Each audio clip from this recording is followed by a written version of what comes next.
سامعین محترم، جس چیز کو اسلام نے حرام قرار دیا ہو اس کی خرید و فروخت بھی حرام ہے، اس کی قیمت لگانا، قیمت لینا بھی حرام ہے۔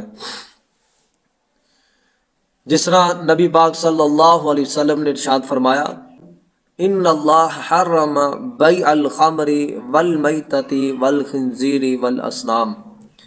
صحیح بخاری اور مسلم کی روایت ہے، حضور اکرم صلی اللہ علیہ وسلم نے ارشاد فرمایا کہ بے شک اللہ رب العزت نے شراب کی خرید و فروخت کو حرام قرار دیا، والمیتۃ اور مردار کی خرید و فروخت کو حرام قرار دیا، والخنزیر والاصنام اور خنزیر کی تجارت کرنا اور تصویروں کی تجارت کرنا، اس سے اللہ رب العزت نے منع فرمایا۔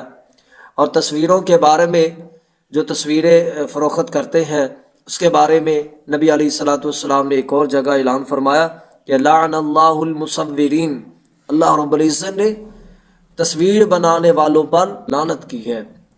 میرے بھائی، میرے برادر، یہ تصویروں والا جو معاملہ ہے، تصویر بیچ کر کاروبار کرنا یا تصویریں خود بنانا، یہ حرام ہے اور اس کی قیمت لگانا بھی حرام ہے۔ اللہ رب العزت ہمیں اس چیز سے محفوظ فرمائے۔ اللہ رب العزت ہمیں حق حلال کی روزی کمانے کی اور کھانے کی توفیق عطا فرمائے۔ وما علی الا البلاغ المبین۔